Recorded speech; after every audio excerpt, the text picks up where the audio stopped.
too, and I think that the biggest thing we should be pissed off at is that we're being told this is not a winnable fight when it is. Okay?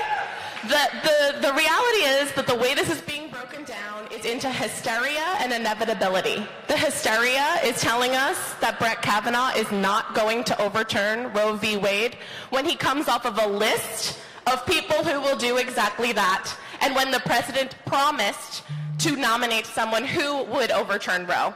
Okay? That's a little thing I like to call gaslighting, and that's what's happening here. We're also being told that this is inevitable, that this is going to happen, that there's nothing we can do to stop it, and it's simply not true. McCain is still out, okay? We just need all the Democrats and one Republican. We just need all of our Democrats to be fighting like hell, and we need the political calculus on this to be urgent and not a choice. So here to talk about all of that and to be angry with me, I'm going to welcome your panelists to the stage. Please give a round of applause. Brittany Packnett, Jess McIntosh, and Simone Sanders.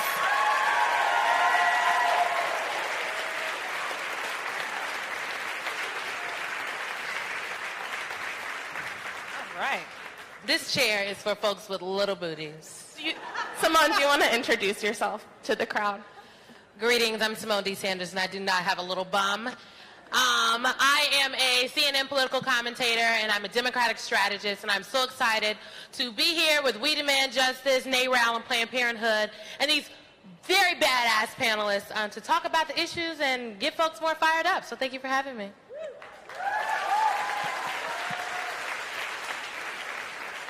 Hey, y'all. My name is Brittany Packnett. I am an activist, an educator, and a writer. I co-host a weekly podcast called Pod Save the People. Yes! Thank you. And I am somebody who tries to do whatever I can on any given day in any given way for freedom. And I'm glad to be with you all. I'm Jess McIntosh, and I'm a professional feminist. I co-host a radio show on Sirius XM Progress called Signal Boost. I've spent most of my career trying to get women elected, and I feel like we need that more than ever. Luckily, we're doing a really good job of that this year, so let's have more. So I think let's get started with how did we get here? What part of the dumpster fire are we at with this nomination? Well, Nixon started a thing called the Southern Strategy. Oh, you mean like this, exact. I mean, Anthony Kennedy retired, and no one really thought he was going to do that because he has this rep of being a guy who occasionally does things that suggest he gives a shit about his legacy. It turns out he does not. And he decided that he was going to let Donald Trump nominate the person to fill his seat. And that's what's happened. So we know Donald Trump had a list. I want to take everybody back to the campaign real quick. He had a list of potential Supreme Court justices. And he had that list for one reason, and it was because the religious right, the conservative right, did not like him. They weren't sold on him as a man of morals or family values, let's say, for some reason. And the way that he won them over was by producing a list of men that he promised to nominate to the Supreme Court who he knew they would love. And why would they love them? Because every one of them had been vetted by the Federalist Society and promised to overturn Roe v. Wade. So he nominated one of those men, and that brings us here. That brings us to Brett Kavanaugh. And yes, boo, boo, a freaking boo. And you know, look, while Justice Kennedy, he wasn't always, you know, the most liberal justice on the court. One could argue some days we weren't fans. But in a lot of cases that mattered, Justice Kennedy came down on the right side of history. And the fact of the matter is, if Brett Kavanaugh was sitting in Justice Kennedy's seat, he wouldn't have voted that way. And that is why so many people have come together. I think that's why we're on this tour, to make sure folks are understanding and that are keeping the pressure up, and that our elected officials, particularly those folks that sit in the United States Senate, understand that Brett Kavanaugh should not even be a conversation, that he is absolutely hostile towards women, people of color, the internet, like the list goes on. Okay? And just because you might have hired a couple of women in your career and some black people might work for you does not mean that you would not do things that would be hostile towards them and detrimental to our way of life. And amen. And we have to be clear, that's not the story we're being told. No. Facts. The gaslighting is happening every single day, and we're being told, well, we don't really know what he would do. I want you to remember back with me to September, October, November, December 2016, and the last time people told us, just give that guy a chance. Do y'all remember who I'm talking about? He's orange. That's your hint. We know what happens when we just give people a chance, when their record has already told us who they are, when their writings have already told us who they are, when their beliefs have already told us who they are. And so instead of letting the gaslighting distract us from our goal, we are here and we will be out there to make sure that we block Brett. And let's talk about that, because one, we don't even have all the records that we need. This is being forced through. But the things that we do know clearly show how this man will gut Roe. You know, we talk a lot about Roe as the overarching legal technicality, but what this comes down to is a disintegration of real access at the state level. Maybe we can talk a little bit about his one abortion case he's been able to try with Jane Doe. Yeah, absolutely. So we have 114,000 pages of some 900,000 pages that Brett Kavanaugh has of writings. So we don't know nearly enough. And that's what we do know, is that he enjoys tapas. Oh, good. What we do know is that he actually had the opportunity earlier in his career to rule on an abortion case, or to argue on an abortion case. And it was the case of Jane Doe, who was an undocumented minor who was seeking an abortion. His opinion was that she should not be allowed to get one, that she should be forced to carry that pregnancy to term. Ultimately, he lost. But the one time he got to put his toe in the water and actually rule on whether or not a woman had bodily autonomy, he made it real clear where he stands. So come September 4th, when we have these hearings, we're going to see him sit there and say over and over again, Roe is settled precedent, which it is. That sentence has no bearing on how he will actually rule when it comes up. And there's a decent chance that we don't get a should we overturn Roe v. Wade question before the court. What we're going to get is little ways to chip away at it until the access that is already so difficult to come by for women in large swaths of this country, especially poor women, especially women of color, they're going to get even harder until finally we have abortion legally in name only. That's how we're going to lose it. And we're going to lose it, make no mistake, if Brett Kavanaugh sits on this court. And I want to be really clear, because this actually isn't the only case where we have evidence of how he feels about bodily autonomy. It's the one that's been the most publicized. And I want to thank my friends in the disabled community for letting me know about something that has been less talked about. But right here in D.C. in 2001, there was a case where a suit that was brought against the city because there were 3 mentally disabled people who had medical procedures done on them against their will. 2 were abortions and 1 was an elective eye surgery. The original court here in D.C. ruled that this was a violation of their constitutional rights, irrespective of their disabilities, that they had a right to say what they wanted to happen over their own body. When that court case was appealed and it got to Brett Kavanaugh, guess what he did? He said that they did not have that right. So this is not just about abortion. This is not just about Roe. This is about some man who feels like he can tell the rest of us what to do with our bodies. Whether or not we are women, whether or not we are people of color, whether or not we are disabled, whether or not we are low income, he doesn't actually care what those circumstances are. All he is saying is that he's in charge and he gets to tell us what to do. So we actually know more than we think we know. And I think it's really important to enter this into the conversation, because often disabled people are left out of the conversation of what happens when you are marginalized. But when we talk about access to care and access to health care, some of the people who have the least access are disabled. So imagine if you're a disabled LGBTQ woman of color, right? Like, now you're really struggling out here. So there are so many ways in which we have to block Brett, and we actually know that he does not want us to have choice and ruling over our own body. And that the way he chooses to rule on things, you know, the way that it is based on this idea of emphasizing the straight white male landowner version of this country that makes the Supreme Court non-responsive to the people. And I think that we kind of like, there's like a hypnosis thing happening where we're supposed to believe that the Supreme Court is some sanitized institution that is separate from us. This is a democracy. We are not subjects of the law. We make the law. Would you explain originalism, Lauren? Originalism means that old white men get to tell us what to do with our bodies. I think it means treating the Constitution like a Bible and hanging every word with precision of its initial intent in order to preserve power for the people who already have it. Which is amazing when you think about it, because the white men who wrote the Constitution were not original to this country. They was immigrants or invaders. Colonizers. Look, I think one of the other points I think we should make is one that while we do know this much about Judge Kavanaugh, there have been many folks in the United States Supreme Court that have said, you know, we want to be able to assess the full record of Judge Kavanaugh. Okay, y'all ain't got the records. And so I'm trying to figure out how we're going to have a hearing 19 days from now, and we do not have the records. And so as folks are organizing on the ground here in D.C. and across the country, I think it's important to stress that many of folks, Democrats and Republicans, have said they need to see the full records.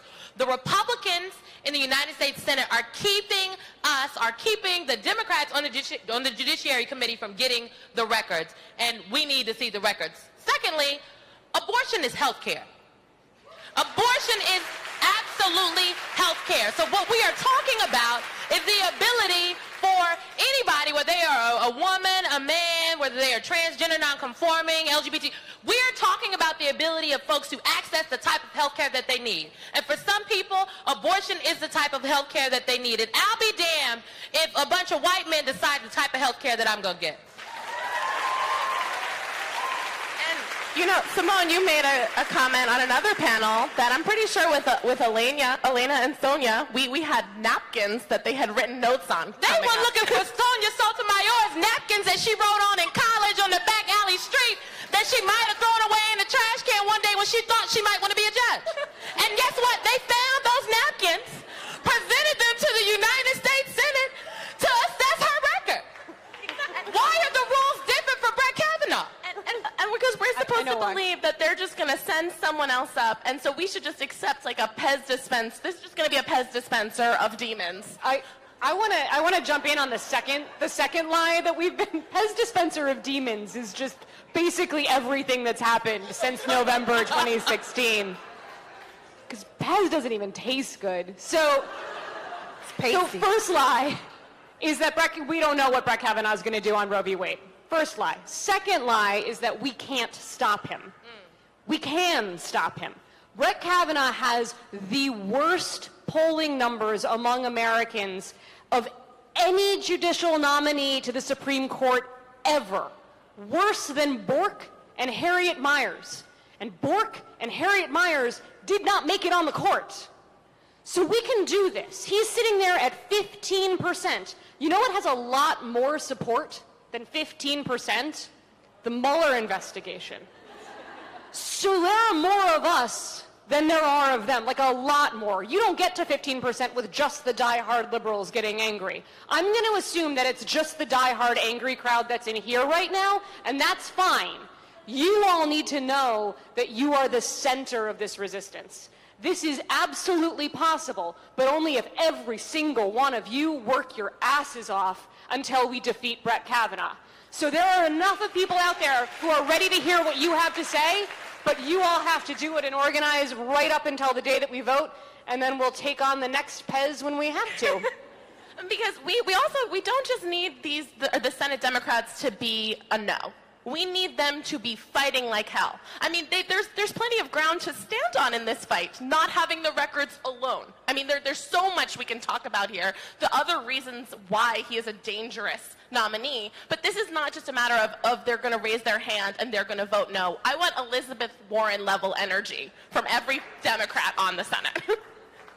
So how are we going to convince people that this is winnable is by talking to our friends and getting them invested in this fight and refusing to accept inevitability as an option here. I mean, remember, we've had some victories.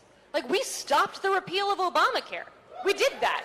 And we did that without having either chamber of Congress or the White House, the exact scenario that we're in right now. We did it by flooding the Senate phone lines. I'm sure Senator Gillibrand can tell you about all of the phone calls that she got. We did it by grassroots action, and that's how we're going to do it this time, too, because it's not going to be the senators who vote no who have political backlash. It's going to be the senators who vote yes. And we need to make sure that in blue or red states, that's what they're hearing and feeling. All right, I think, let's keep it going. All right, the next part of the show is about how we talk about abortion and how we don't talk about abortion. There's so much room for misinformation and for fear-mongering. I mean, every time I tweet anything, I see killing babies.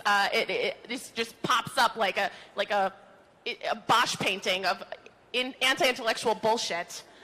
And the reason is because women have been made to feel that we can't talk about this. Anybody who acquires an abortion, we've been made to feel as if this is a stigmatized, shameful thing. It is a medical procedure.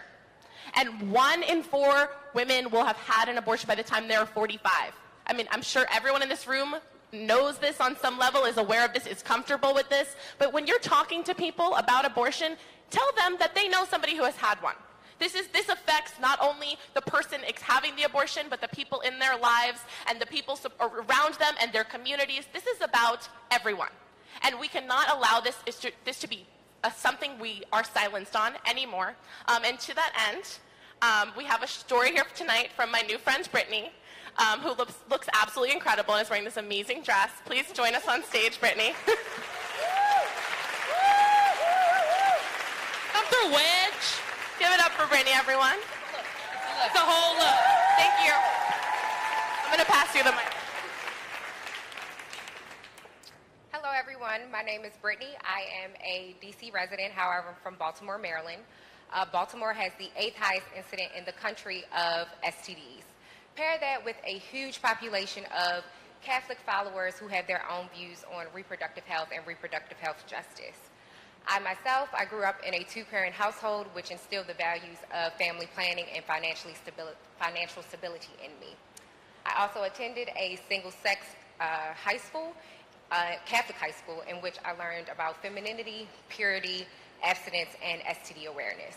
However, I knew if I ever got pregnant and had an unwanted pregnancy that I would terminate my baby by having an abortion. So, in August of 2012, I graduated from college. I was 21 years old. I had started my professional career at a government agency, and I had moved into a 3-bedroom apartment with 4 roommates. Also at that time, I found out I was 2.5 months pregnant. I already knew what my decision was, so I decided to terminate my pregnancy. I went to the Planned Parenthood Health Center in D.C. with my partner, and as I was sitting in the Health Room Center waiting room, I felt as if I had inflicted a self-derogatory mark or a scarlet letter on myself. Most of the time when you hear abortion stories, you hear them from women who want to be moms, who are sad, or who have reproductive health issues. I knew that my values mattered to me. I knew that I wanted to be a professional woman, a more established and financially stable woman, and I also wanted to be married and bring a life into this world. As I was sitting there, I became more firm in my decision. And the reason why, of course, I had 4 roommates in a 3-bedroom apartment. I couldn't have the crib in the living room. Also, I was eliminating a cycle of poverty. At that time, I was only making $50,000, and my partner was a 5th-year senior. I was the only breadwinner in the household, in my household. Also, just eliminating the cycle of a lack of family planning. I didn't see a valuable or foreseeable future with my partner, and I just didn't want to be tied to him just for the sake of having a baby. I wanted something more than that. And lastly, as I said before, I wanted to be an established, older parent in which I could give the best life possible to my child. So in my consultation, I received a medicinal abortion in which I received a prescription drug. I received that prescription drug from an African-American male doctor. And in our conversation, I was asking him questions about being an OBGYN. I aspired to be an OBGYN. And he was telling me his background, and I was sharing mine as well. He also shared that he had daughters around my age, and in a stern paternal voice, he told me he better not see me back at Planned Parenthood because I had just graduated from college and I was an adult, and I needed to make better adult decisions, in which I did, and I needed to make better choices with contraception. And that to me meant all the world, that he took the opportunity, one, to consider my choice, to consider the best option for me, and also just to have a lending ear and just to open his heart to me, and I appreciated that. So, because he let me exercise my choice, and because he provided me with the best healthcare option possible, I left with a prescription for birth control. And now, 6 years later, I am still a career woman, a proud career woman. Thank you. I am in a lovable, valuable relationship in which I see a foreseeable future with my partner. And I'm also an MPH candidate in a graduate master's program as well.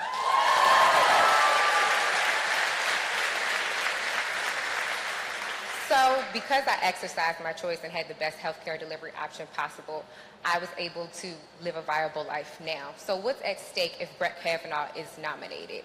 The gag rule, number one, but also choice. Women like myself who are younger than me and older than me, some older than me, only know an option of choice. And in my work with Planned Parenthood and the Developing Leaders Program, I've had the opportunity to meet older women who had to get back alley or under the table abortions that were illegal. And that's also what's at stake, is a public health crisis in providing illegal abortions. Also with that is the idea of Darwinian health care. And what that is survival of the fittest, in which women who are able to afford health care, who are able to access insurance and able to access health facilities that provide abortions and legal options will only be able to do so. And that heavily impacts women of color and other marginalized groups as well. Also, I would like to highlight those who are making the choices are men. They don't understand having to choose between professional careers and being a parent. They don't understand not being able to afford a child due to the wage gap in between men and women. And they also don't understand endometrial scarring on fallopian tubes as well. So that is what's at stake today, and I hope that dear senators and other congressmen hear my choice and allow for other women to exercise their choice and help them get the best healthcare delivery options possible. Thank you.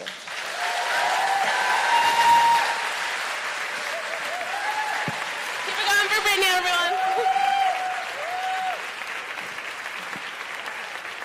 Thank you so much. Thank you so much. It's so important to tell these stories. It's so important to put a face on it. Roe v. Wade is not a face, but it's hard.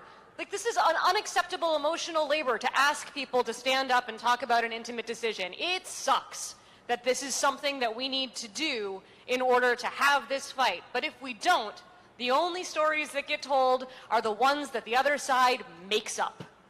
The reality lives on our side. The real people live on our side, and that's why it matters so much that you're brave enough to do that. And I hope that there are more people out there who are willing to do it, and I forgive you if you can't, and I love you if you can, and thank you everybody who is able to. Absolutely. I want to introduce the two women who are probably the closest to the last thing standing between us and certain doom. So, if I can be joined by President of NARAL, Elise Hogue, and Don Legance, who runs Planned Parenthood.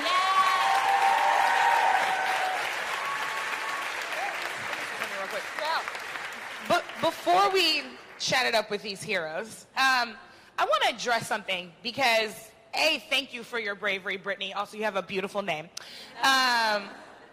But I was also someone who grew up in a household of faith. And I still identify as a person of faith.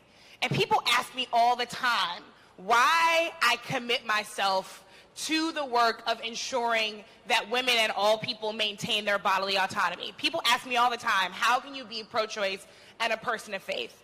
And I tell them two things. One is that the God I serve, the God I choose to serve, is a God of freedom. Well, and he won't let me give my freedom over to somebody. Certainly not without a fight. I am done relinquishing my freedom and my power to other people. I'm not doing it anymore. The second thing is that I say is, quite frankly, I ask a lot of questions. Because I've read that Bible front to back and back to front, and I ain't seen nothing in there about abortion. What I did see, though, was Jesus talk about how you're supposed to treat strangers and refugees. And I will tell folks that Brett Kavanaugh will probably side with this administration and how we treat people who are coming into this country, right? Yeah. When somebody asks how you can be a person of faith and pro-choice, ask them what Jesus said when he said, when I was sick, you took care of me, and then ask why Brett Kavanaugh is going to rule against health care, right? We do not have to cede the moral ground to anybody. Remind people that if you are a person of faith, then that means that you should be committed to freedom and everybody's freedom, not just yours. Well, give us this word. Hallelujah. Elise, Don, thank you guys for being here. Thank you for everything that you have done so far and all the rest that you're going to do, obviously, because the fight is so far from over. Elise, let me start with you. NARAL has been at the forefront of this fight forever. How does it feel right now with all of the enthusiasm in the country and also the stakes being as high as they are?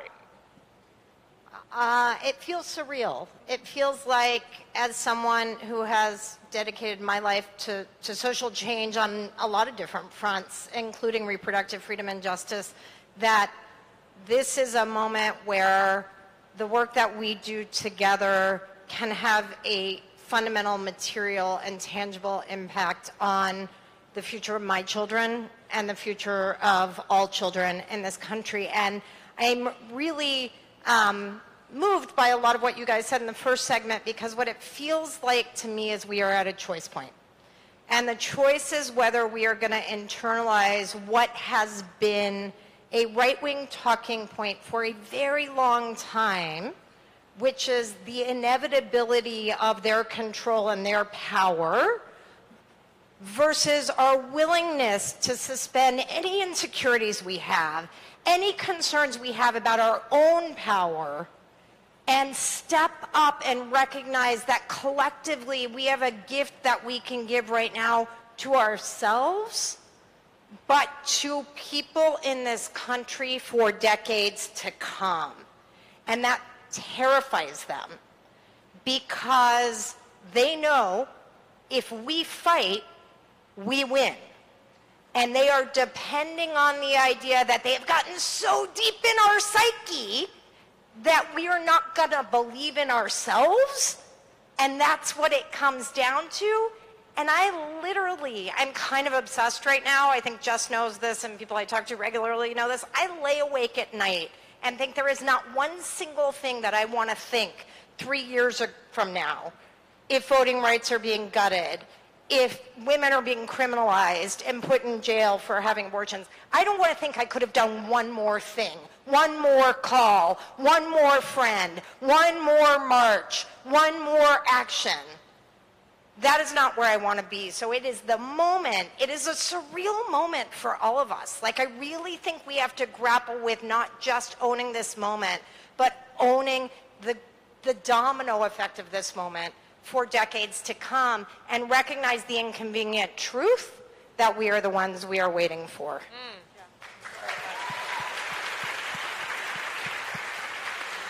Don, Planned Parenthood has probably the most storied history of being attacked, fighting back, and winning.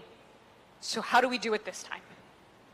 Well, 101 years ago, right after, Margaret Sanger, her sister, and some friends opened their first birth control clinic in Brooklyn, about 9 days later, an undercover lady cop came and arrested them and took them to jail.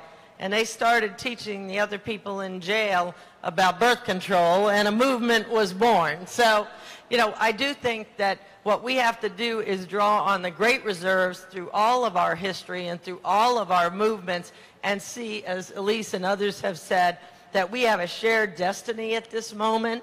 And we also have to realize, I think somebody brought it up, that many people already in this country do not live under Roe v. Wade.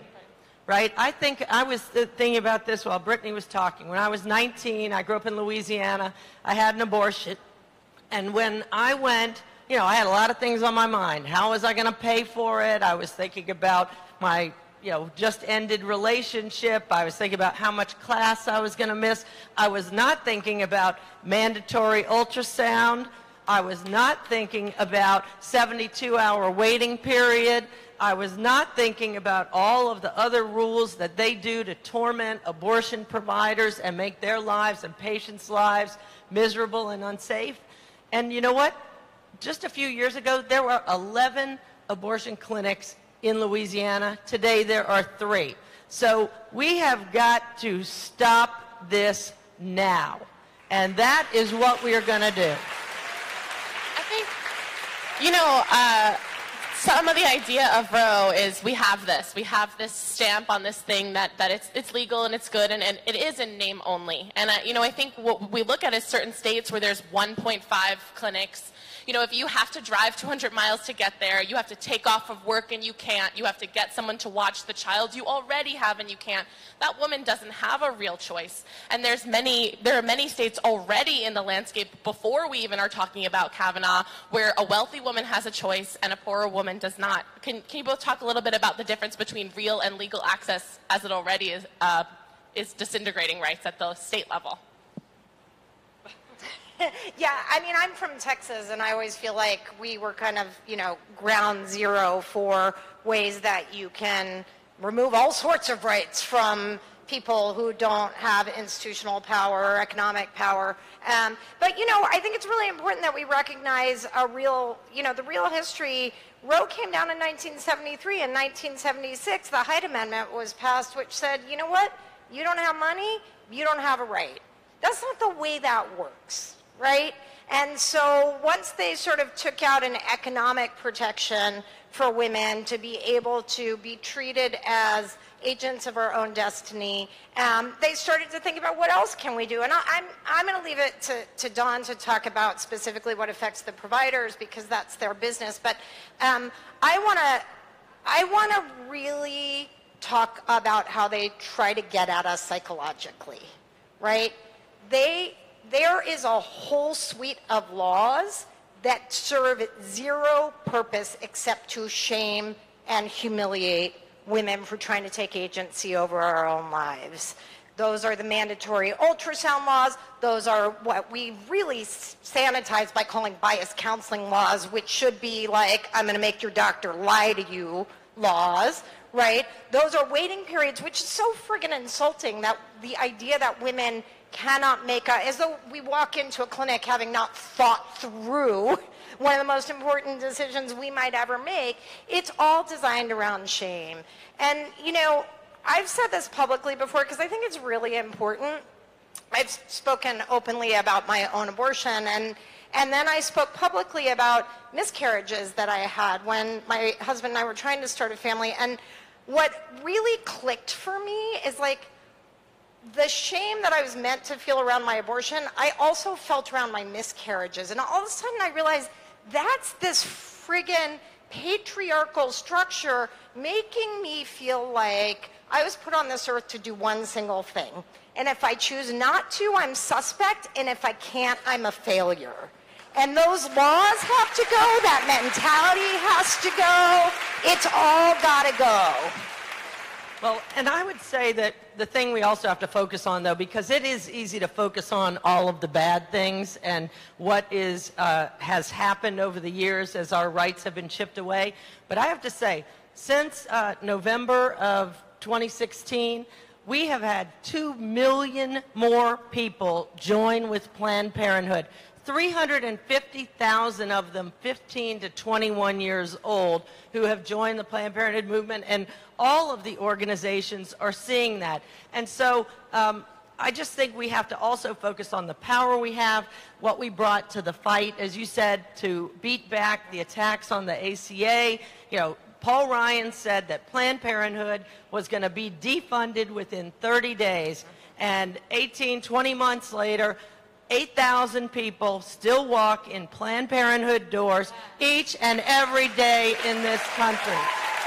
And that's what we're going to keep doing. And the other thing we're going to do is, even where there have been bad laws passed, all of us have united to try to make sure that we can find other ways, use technology, band together abortion funds to try to make sure that people get care. But what we can do right now is stop Brett Kavanaugh and protect our rights. I mean, and in terms of Kavanaugh specifically, we talked about that Jane Doe case, which was ruled upon based on the state placing an undue burden in the process of abortion. I'm wondering if you can maybe break that down and tell us what that looks like with states that are already sitting, waiting, frothing at the mouth to take more rights away. Well, there's about 17 states that basically already have either trigger laws or have passed laws that are today blatantly and patently unconstitutional in the hopes that they will get this Supreme Court seat and get to, we say, either, even if they don't overturn Roe v. Wade, they will hollow out Roe v. Wade further so that people cannot have access. We have 13 cases right now out in the world that are one step away from the Supreme Court, and they are trying to load up the docket every day. And also when we talk about Kavanaugh, I know you guys know this, this is a man who just in a speech last year, totally fanboying, former Chief Justice Rehnquist, who was one of 2 dissenters in Roe v. Wade. So as my friend Cecile Richards said on one of the tours, this wasn't like a college paper he wrote, and now he's like, oh, I'm sorry, that was when I was in college. Last year, he's up there saying, that was wrongly decided, these rights are not in the Constitution, and people need to realize that Roe v. Wade is the decision that underpins access to contraception all the way through the most recent gay marriage decisions. So everything is on the line. And let me just add, a smart person really said to me, they love the talking point of like, oh, it's no big deal, you overturn Roe, it goes back to the states, blah, blah, blah. In addition to the state of the states right now, first of all, let's be really clear, those March for Lifers don't descend on DC every year with signs that say federalism now, right? They're out there with signs that say abortion is murder, end it. And that's their plan. And it's getting uglier out there. We talk about how this president has enabled the deepest, darkest instincts in these people. And that's true on this too, right? Many of you guys fought right alongside NARAL members in Kevin Williamson being put on the Atlantic masthead after he had argued that women who have abortions should be hanged. That's not an anomaly.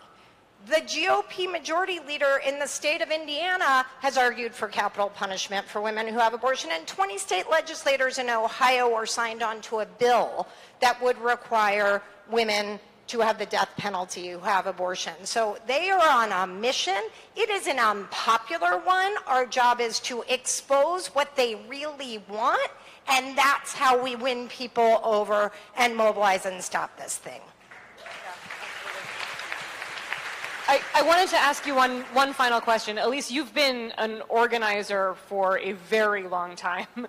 What is different about organizing around reproductive rights, and what can we take forward for everybody in this room to help energize and mobilize everybody in their networks and lives? Any advice that you have? And Dawn, you too. I think organizing is hard work, right? Organizing is hard work, and you guys spend a lot of time talking about the stigma that we all have to overcome, and man, kudos to Brittany for getting up on this stage. I did that at the Democratic National Convention because I couldn't have lived with myself if I thought my sharing my story would have prevented any single person from voting for Trump. It didn't really work. Here we are. It was a Hail Mary. It was a Hail Mary. Didn't land. But, I think one of the things that we have to understand, and Dawn was getting at this, but so is Brittany, we all have a relationship to this issue. You do not have to have had an abortion to recognize that Roe protects all of us. A government that can deny us an abortion can force us to have an abortion. A government that can deny us an abortion can force us to become sterilized. This is not some vision of dystopia. This has happened in our country and continues to happen in some of the cases that we hear about, right? We all, yes, know and love someone who has had an abortion. We should help, support, and remove the stigma from it. But we should all speak from the heart about our relationship to a legal ruling that gives us the fundamental first freedom of autonomy and agency over our bodies and therefore our destinies. I would just say, adding on to Elise's thing, you know, this guy is going to get his hearing. Every day between now and then, we have to let them hear from us. And that is online, of course, that's really important, but it's got to be visible. And other people need to see us out there to have the bravery and say, this is the moment. And so it has to be both behind the scenes, but it has to be in the streets. That really is the thing. We are hearing from people. They want to see, where are people on this issue? And we know 70%, highest number ever, saying absolutely Roe v. Wade has to be the law of the land. So we have to be out there, 7 of us for every 3 of them, every single day between now and September 4th. Thank you, guys. Thank you to Elise and Dawn for everything they do, NARAL and Planned Parenthood. So I think we're gonna keep going. Let's keep it going for Dawn and Elise. In this next segment, we're going to bring up another one of our friends, Corinne Jean-Pierre, the national spokesperson for MoveOn.org. Let's give her a round of applause. So I think thanks for joining us, Corinne. Hi. Let's talk a little more about... an awesome job. Oh, go ahead. Thank you. Thank you for coming. Thank you so much. Yes. We're going to talk about a little more of the state of abortion access as it already exists, and how it disproportionately affects people of color, and how it affects the LGBTQ community. How does this issue kind of plug into the whole hierarchy as it stands? Yeah, I mean, I have to tell you, Dawn and Elise did such an amazing job talking about this, and just to add to what they were saying, I mean, when you look at, it's true, Roe versus Wade does not exist for so many people. In the last 7 years, there's been more than 400 restrictions on abortion. And there are several states where there's only one clinic in that state. The one thing that always scares me as well is these trigger laws, right? Which means that the moment that Roe versus Wade gets repealed, abortion becomes illegal. And that's the thing, those are the things that scare me about Brett Kavanaugh. This is the reality of what Donald Trump's pick is going to lead us to. And then you have waiting periods that makes it incredibly difficult. And so when you think about all of this stuff, and you think about where we are, where it's incredibly difficult for so many women, disproportionately women of color, and you think about where we're headed to with this pick, we gotta fight. We have to. There's really no other answer here. And everything is on the line. But there is a bright side of this. There is good news, is that we're the majority. A majority of Americans, majority of people support women, the right for women to choose. Majority of Americans support the rights of LGBTQ equality. Majority of Americans support voting rights, affirmative action. So it's in our power, and we can make this change. We can stop this. But one of the proudest moments that I saw the last 2 years, whatever, 18, 19 months under this regime, is stopping the repeal of Affordable Care Act. And that was the most amazing thing that I had ever seen.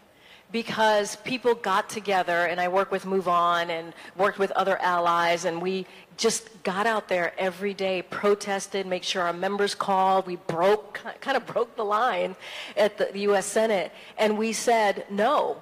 We had the disability community literally put their bodies on the line.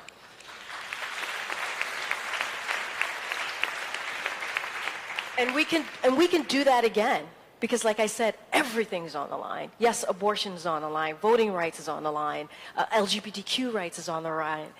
Everything that we have fought for the last, several decades is really on the line here. I want to ask a question, though, about the fight itself. Because, and you talked about emotional labor before, we are asking the people who are already suffering the most to be doing the most work on this, right? And that, unfortunately, is the name of the game. And so how do you care for yourself? How do you advise that we keep up our energy, that we stay active, that we stay motivated to do this? Because every single day it can feel like I cannot climb up this hill any further. And it's been 18, 19 months of feeling that heaviness on just kind of on your back, on your soul, on your body. You have to check in on each other. Check in and say, hey, how are you doing? How are you doing, Jess? You good? All right. You got to do that. And you got to tell people we can do this. You got to encourage them. I think, yes, stopping Kavanaugh is really important. And then also November is going to be really important, right? There's so many things that we have to check off and get to. But we have to do it. We have to do it. We are under attack every single day. And we got to continue the battle. I want to talk a little bit more about what you touched on in your first answer, which is how much is on the line. We're doing Rise Up for Roe today because that's the thing that matters to 7 out of 10 women and literally everybody in this room. But this is more broader, bigger, stranger, applicable to everybody. It's not just Roe. A Supreme Court justice touches just about everything. So let's talk about health care. Let's talk about immigrant rights. Let's talk about voting rights. Let's talk about the other things that keep us lying awake at night. What do you guys think about when you think about Brett Kavanaugh, when you're not thinking about access to abortion? I think about oppression. I think about the fact that we are literally being gaslit in this country every single day. We have countless examples of the dehumanization of various people, of the normalizing. I mean, just today, the president snatched away security clearance from John Brennan, who was in the Situation Room when the American heroes took out bin Laden, and then threatened to take away the security clearance from about 10 other individuals, all Democrats. And they did it under the guise of, well, this is for national security. They are literally gaslighting us into believe that we can take away your right to your reproductive autonomy. We can take away your security clearance. We can refer to Latinx and Hispanic individuals as animals.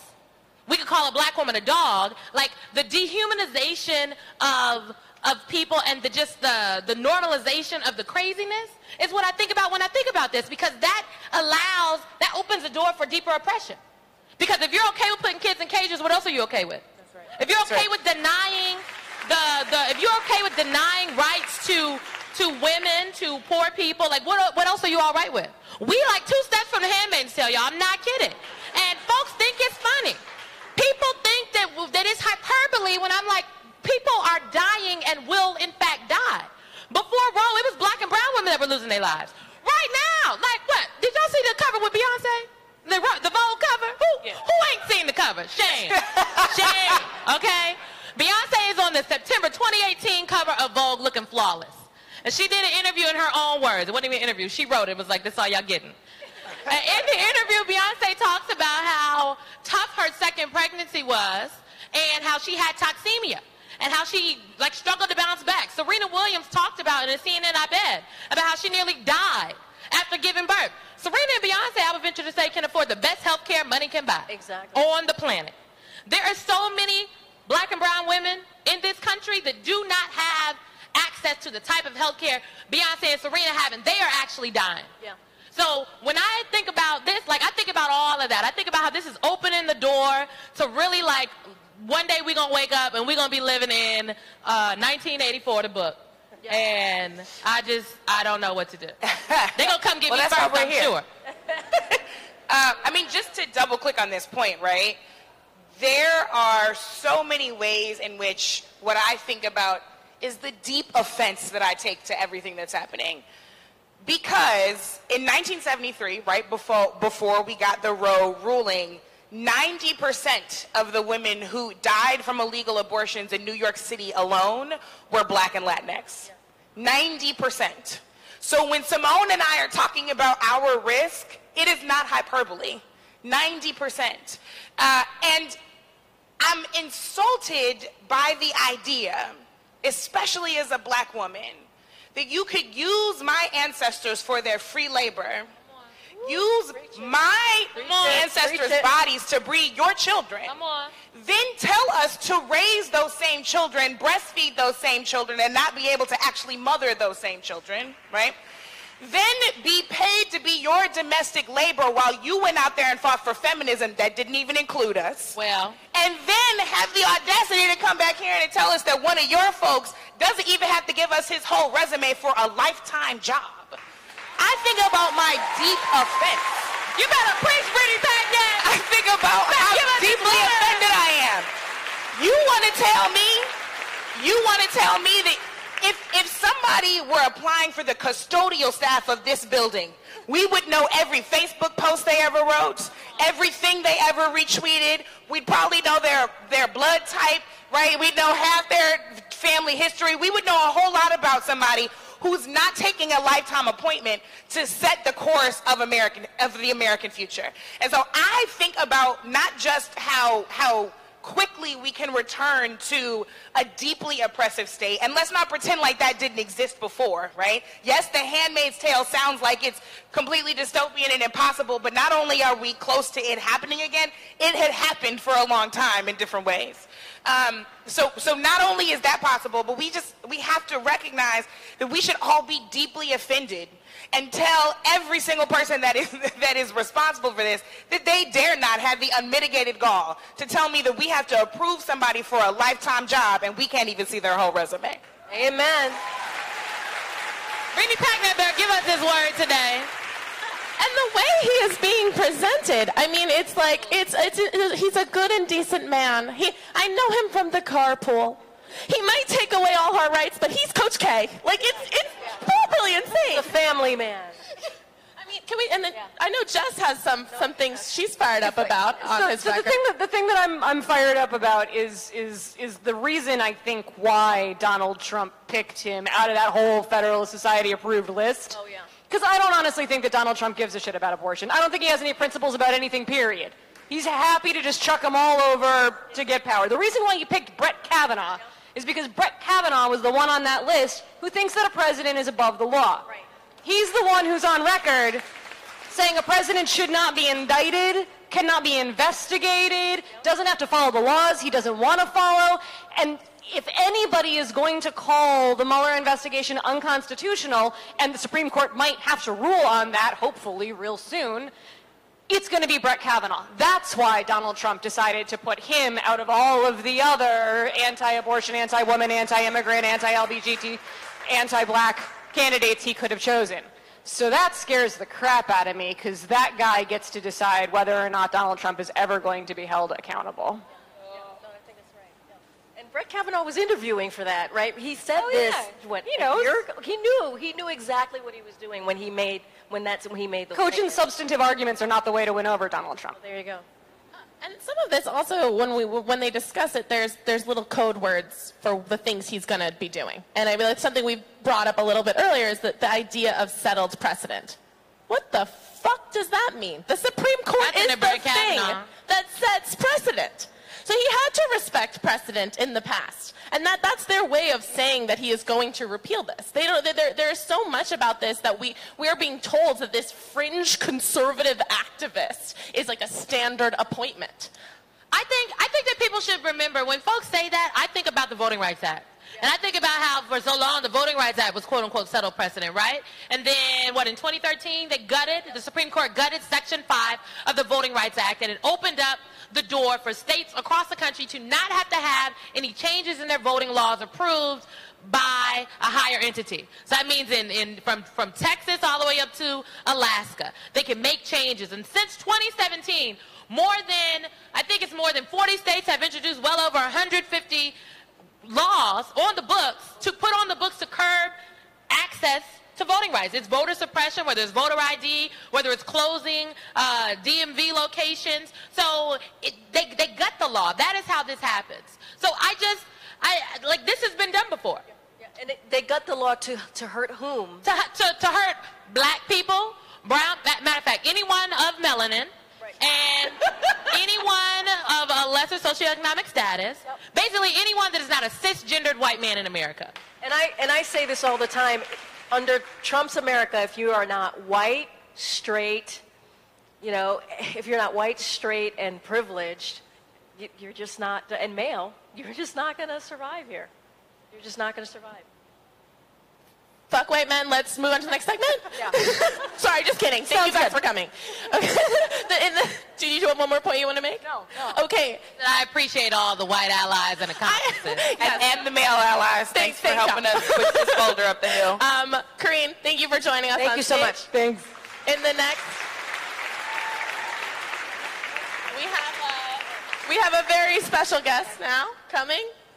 You may know her as Senator Kirsten Gillibrand. Is she here? Thank you. Thank you.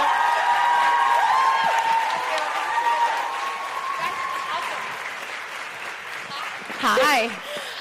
Thank you for joining You guys are on fire. I'm so angry. It was definitely the build the rage segment. I was boiling as you were going. That's how it's labeled in our Yes. notes. I'm full of rage. We effectively built rage. Yes, Got it. I am really happy that you're here because as we said earlier, it's not enough to just have, the hand raised on the no. We need our senators to be rallying, and I wonder if we can start off our interview talking about that sense of inevitability of a confirmation hearing of a justice as being something that the people don't have a say in. Mm-hmm. Well, it was something that Karine said so well, that this is a moment that everything is at stake. There's not one right, not one privilege, not one human right that's not going to affect us if we don't fight for it. Honestly, this is the moment where you have to look at yourself in the mirror and say, what will I do to make sure this man is not the next justice on the Supreme Court? And I do believe it's going to take every single person here and every single person you know and love to fight as hard as you possibly can over the days and weeks and months ahead to make sure that the vote on Kavanaugh fails. It is so essential that we fight, and it will work. You have to know this. If you fight as hard as you can imagine, it will work. We've seen this work before. We saw it by fighting against Trump Care. It worked because people in all 50 states said no. They just fought back and told their personal stories. It worked. We've blocked justices in the past. We've been able to make the case. I worked on a bill, the 9/11 health bill. It sat dormant for 7 years. What worked was men and women who were dying of cancer, coming to Congress week after week, some with oxygen tanks, some in wheelchairs, talking about how their life was draining away and that this government owed them that basic dignity of health care. This is about our human rights. If we're not willing to fight for the autonomy over our bodies, what are we willing to fight for? If we're not willing to fight for women to have equality in this country, what are we willing to fight for? There is literally nothing more important than your ability to control your life, your body, your future, when you have kids, how many kids you have. It is so fundamental human right for us. It is now or never. Honestly, it is now or never. And I would not give anyone you know or love a pass. No one that you know or love a pass. You need to be speaking out to your friends in college, your friends in high school, every person you see in your 24/7 life. Like, it has to be an outreach to your friends who live in Texas and your friends who live in Illinois and your friends who live in Tennessee. It is not something that's going to happen by itself. It's grassroots activism. It is what our democracy is based on. And the women who turned up to the Women's March knew what was at stake. And millions marched around the globe. That is just the starting point. You must continue that fight as if your life depended on it, because it does. You should have been up here for the Build the Rage segment. That was I'm there. You're fired up. Let's do it. So I want to talk about these movements. So first of all, every time I have ever met someone from your staff, it almost always is a woman of color. And I'll be like, yes, Senator Gillibrand, that's what I'm talking about. You better understand our talent. I So I appreciate the ways in which you show up as an ally in real ways. And yet, we are coming off of, or maybe we are still in the middle of, the era of the 53%. Yeah. And a time in which a lot of us were feeling very hopeful, given who the candidates were, given what the possibilities were, given what the future could hold, and then felt very abandoned, I will say, as a woman of color, by white women, right? Felt very abandoned by people who said they were, not just white women, but other people who said that they were for my freedom, for my autonomy, for my human rights, and then did not show up for me when it really, really mattered. Right. So what is your message to other white women and how they can show up for all women in this fight? And what is your message to allies, people like men or other people who are on the fence and thinking that this isn't their fight? How do we actually get them involved? So I think there has to be an honest conversation about institutional racism and the impact it has, systemic racism, daily racism, and the systemic impact it has on women of color, because they have the intersectionality of both sexism and racism. And so all the statistics and all the facts that you shared about how abortion rights overwhelmingly impact women of color in terms of being 12 times more likely to die without abortion services. And all the statistics of 90% of the people who died before Roe were women of color. And those are real facts. And every type of discrimination is going to doubly impact women of color because of the intersectionality. And so what white women like me have to do is share in the burden of the fight. This should not be your fight alone. It is outrageous to ask women of color to bear the burdens of every single one of these fights over and over and over again. And thank God for the black women who showed up to make sure a credibly accused pedophile was not the senator from Alabama. Amen. Thank God they showed up to vote. But we cannot leave these battles and votes just to women of color. And so what my job is to speak truth to power, to carry these arguments louder and more widely than possible, and use my position to amplify your voice. It also means making sure more women of color are running for office and getting elected.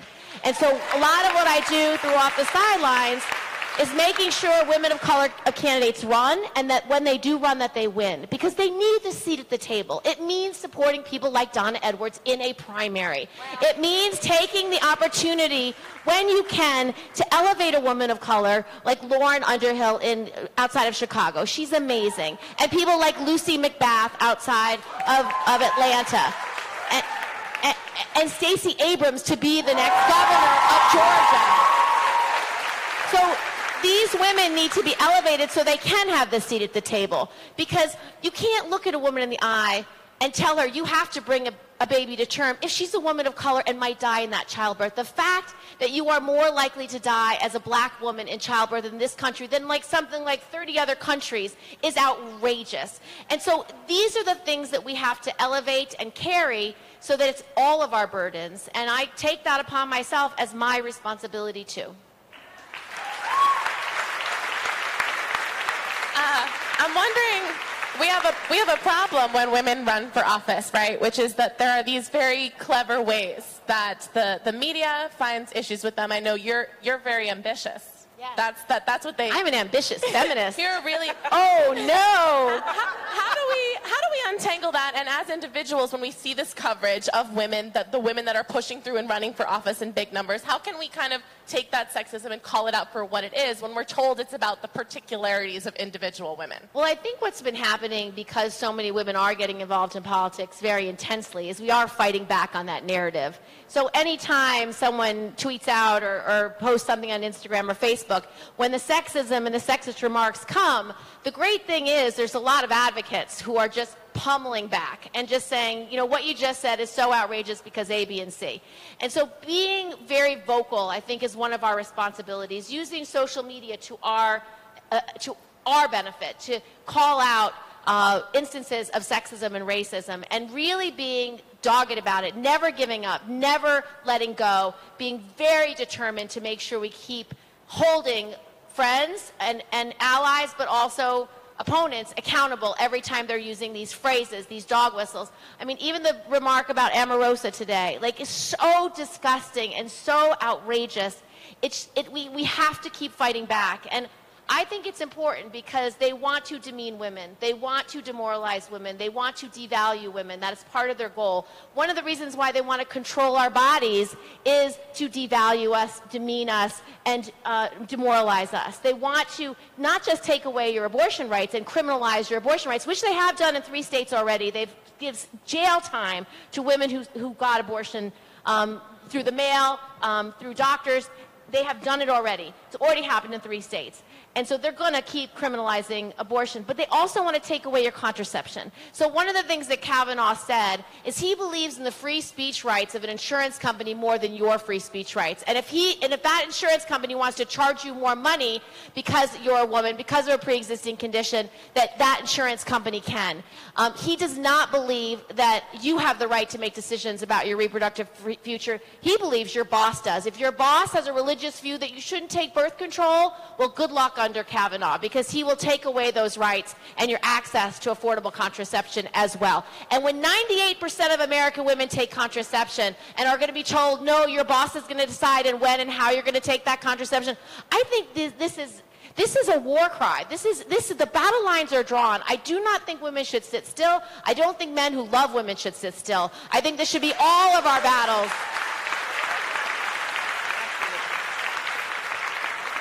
So before we close, I know a lot of us came here looking to get fired up, looking to build the rage, but also looking for some hope. Yeah. Because we keep being told that we can't stop this. We keep being told that the train has already left the station and we have no chance because we're not a sitting senator to do anything about this, but you are. Yeah.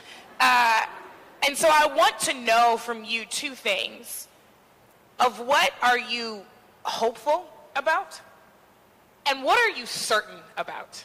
Because I love hope. I'm addicted to hope. I try to give other people hope. But sometimes I don't want to just be hopeful. I want to be sure. Right. And so I want to ask you, what are you hopeful about? And what are you certain about?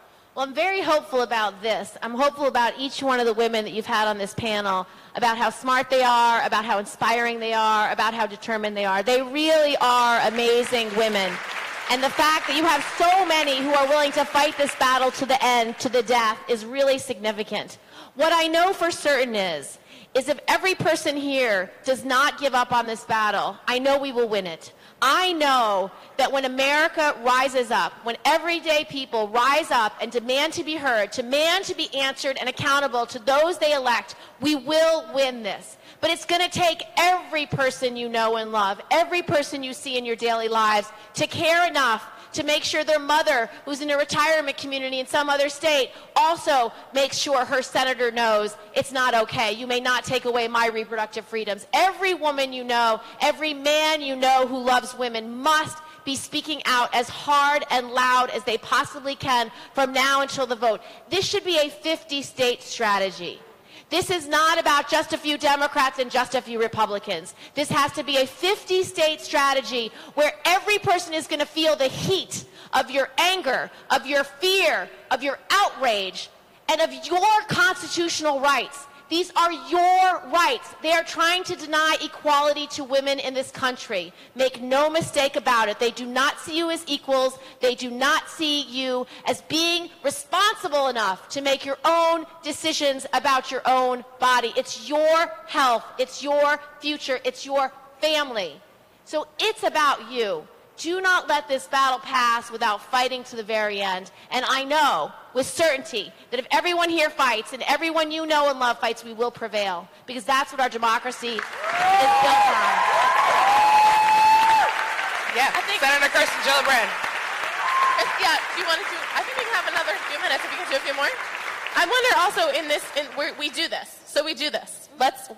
We are certain that this is winnable. What's next? Because I keep hearing that from people, the Pez dispenser of demons idea, that this is now just going to send someone else up. So what is the path forward after we win this fight? Because I think that is where people start to feel ground down. So we have time to defeat one justice before the next election. We have time to defeat Kavanaugh.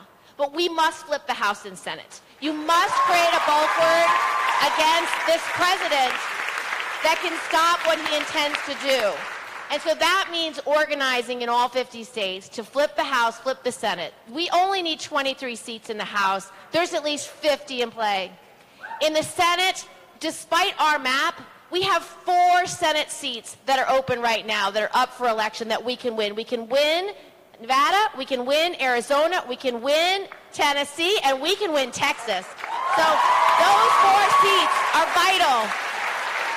And we can win them if we fight hard. And then hold the 10 red and purple states that are harder to hold. But all of our candidates are worth your support. So when we defeat Kavanaugh, the next thing is to flip the House and flip the Senate so we defeat the next justice and deny President Trump another justice. Period. Give it up for Kristen Gillibrand, everyone. Thank you.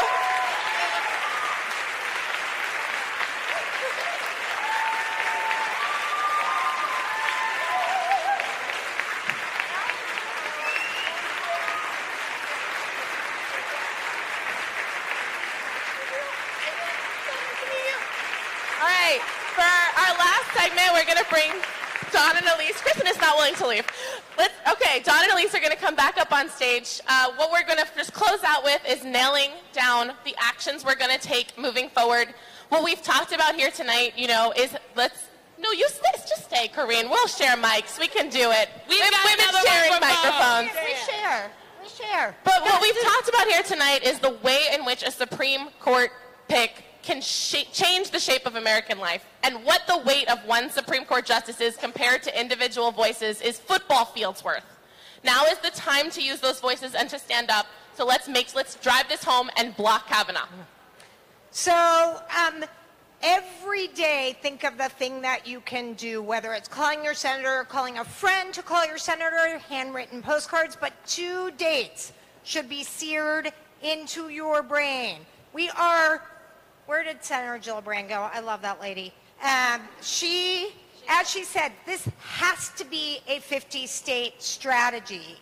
August 26th, every senator is home in their state before they go back and take the most consequential vote of their entire life. We must flood the streets on August 26th. It is a 50-state day of action. We have 60 groups signed on. We got to raise the noise, raise the ruckus. It's going to be a joyful celebration. We have poet laureates signed on. We have bands signed on. It's going to be a festival of resistance. But we got to get out there. It's a dog day of summer action. So commit to August 26th, September 4th. The hearing date. The airwaves and the Capitol have to be jammed with people who are pointing to the fact that this is a sham, it is a coup to take over the courts, and we're not going to go quietly. So every action matters. The good news is this is not rocket science. This is what we do best. Appeal to better angels. Organize every day. Come up with your own action. I will say, my last thought, my favorite action so far, I don't even know who friggin' did it. But they figured out that Kavanaugh has season tickets to the Nats game, and they hung a Save Roe Stop Kavanaugh banner right where he and his family couldn't avoid it at the All-Star game. So come up with your own action and do it. But be there on August 26th. Be there on September 4th, and think of something you can do and someone you can compel every day between now and then. Elise, what's the website for August 26th? Oh, sorry. Thank you, Jazz. The website for August 26th is www.uniteforjustice2018.com. You can also text UNITE to 21333. That's UNITE to 21333. You can do that right now, even. Yeah, everybody. Oh, we're watching if you. you haven't done it already. Don't ignore Brittany. You can do it now. It's fine. All right. A couple of other things. Many of you who were in here before we started, you were already at the table back there where you've got representatives of NARAL, Planned Parenthood, Demand Justice.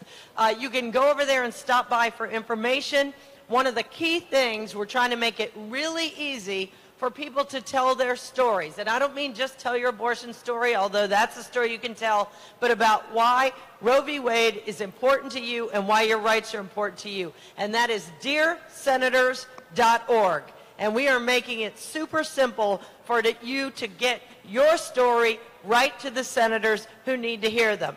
The other thing I'll build on is what others have said, which is we have an ET strategy. It's called Phone Home, okay? How many of you, we're in D.C. tonight, how many of you are not from D.C.? That's what I thought, right? So we all have to phone home to our third grade teacher, to our brothers, our sisters, our cousins, our mothers, anybody we could think of, our sorority sisters, our fraternity brothers, or whoever you can think of throughout your life that you know needs to be part of this. And obviously, if you keep up with them through Instagram and Facebook and all of those outlets, do that. The other thing, though, is you are in D.C., and a lot of reporters are in D.C., a lot of senators are in D.C., a lot of people who are watching to understand the energy are right here in D.C. So when we put up the bat signal, whoever puts it up, we all have to show up and represent those people who are at home. And that's the only way we are going to, again, peel back this sham of a hearing where you know this guy is going to be ducking and dodging and not saying a damn thing in order to get on this court, and we're going to stop him. Thank you, guys. And the most important thing that we all have to do is believe we can win. Do you believe we can win? Do you really believe we can win? Yeah, I was just going to say, just to your point, I'll stand up, is that Mitch McConnell only has 1 vote margin. Yes. That's it. Yeah. That means every senator is at play. And so we have to make sure that each senator looks in the mirror, force them to look in the mirror and say, where are they going to be on this when it comes down in history? Are they going to end Roe? Are they going to end civil rights, LGBTQ rights, voting rights, all of it, everything that matters to us? So we have to make sure that we get out there because it's just 1 vote margin. So this is winnable. So you've heard your calls to action. I want to tell you a quick story before I ask you to do something with me. Today's August 15th, which means that 5 days ago, it was the 4-year anniversary of the first day I was ever tear gassed. I was standing in West Florissant Avenue a day after Michael Brown had been killed, and we were told that we were no longer a lawful assembly simply because we were black and young and loud and had the audacity to demand our rights. And on that day, I was reminded that tear gas is known to cause infertility. So I am here in part because if Roe gets overturned, I don't know what my future holds. If Roe gets overturned, I don't know if the choices that I need to make over my life will be available to me.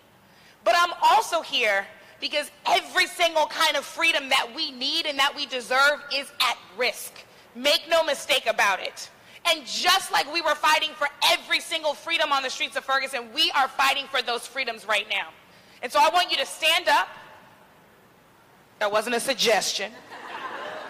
I want you to stand up, and I want you to repeat after me as we say the words of Assata Shakur that we said every single night after those protests, no matter how much tear gas we ingested, no matter how much pepper spray we tasted, no matter how many rubber bullets got shot. Because let's be clear, any of us who don't fit the status quo will experience resistance when we decide to stand up and do what's right for ourselves.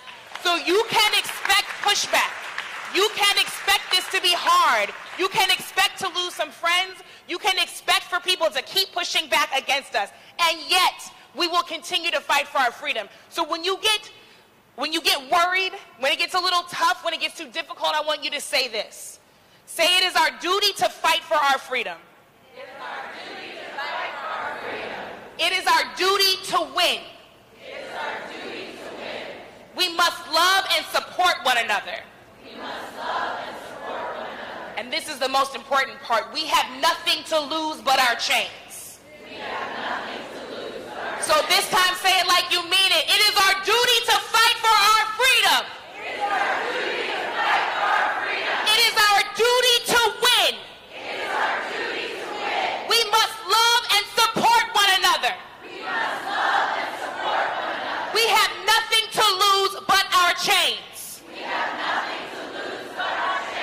Thanks, y'all.